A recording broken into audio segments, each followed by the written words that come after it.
xaaladaha murugsan ee dalka Itoobiya iyo dagaal sokeeye oo heer leh heshiiskii Pretoria oo burburay.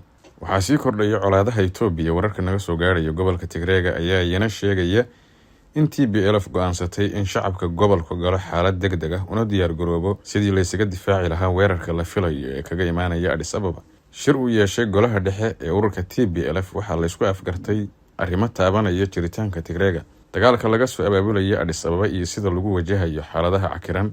waxyaabaha la isku afgartay sida Somali Media ka helayso ila kala duwan waxaa ka mid ah. Lambar 1 waxaa la isku afgartay inuu burburay heshiiskii Pretoria ee Koonfur Afrika ee ay ku kala saxiixdeen dowladda Ra'iisul Wasaare Abiy Ahmed Cali 2 November sanadkii 2022. Labo, waxaa dhammaan ciidanka booliska gobolka lagu amray inay iska xaadiriyaan furimaha dagaalka. 3, ciidankii hadda ka hor hubka dhigista lagu sameeyay ayaa sidoo kale lagu amray inay hubkooda qaataan iskana xaadiriyaan goobihii loogu talagalay. 4, sidoo kale waxaa la amray dhammaan tuulooyinka gobolka inay diyaariyaan raashin lana gaarsiiyo ciidamada dhufaysyada hore. 5, dhammaan dhalinyarada magaalooyinka Tigreega waxaa lagu amray inay iska xaadiriyaan xeryaha tababarada ciidanka. Dhinaca kale, warar aan ka helayno magaalada Xamuure ee gobolka Tigreega ayaa sheegaya in webiga Takeese ee kala qaybiya Xamuure iyo Umuxajir Eritrea inay Eritrea ciidamo aad u xoogan soo dhoobtay, markastana uu dagaal qarxi karo, cabsina ay ka qabaan madaafiicda ku foorarta magaalada.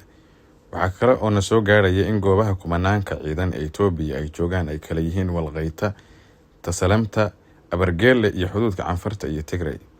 Warar kale ayaa sheegaya in dowladda Imaaraadku ka dambayso colaadaha gudaha Itoobiya, dagaalka Suudaan iyo weerarka cusub ee ku wajahan Eritrea. Waxay wararku intaa ku darayaan in Imaaraadku soo gaarsiiyay Itoobiya hub iyo saanad badan oo laga keenay Ruushka iyo Bariga Yurub.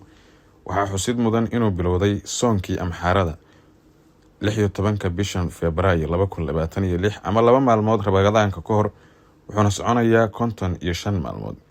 sanadkii 2024 waxa uu Abiy Ahmed Cali Ra'iisul Wasaaraha Itoobiya u sheegay saaxiibadiis iyo saraakiisha ciidanka inay soonka ku afurayaan casab, waxbase kama hirgelin qorshahaas. Bishii Oktoobar sanadkii 2023 waxa uu madaxweynaha deegaanka Oromadu asna goob fagaara ka sheegay in ciidanka shacabka Oromadu ay ciidda Areejo ku ciidi doonaan badda Cas iyo badweynta Hindiya, isagoo dhiirigelinayay shacabkiisa Oromada.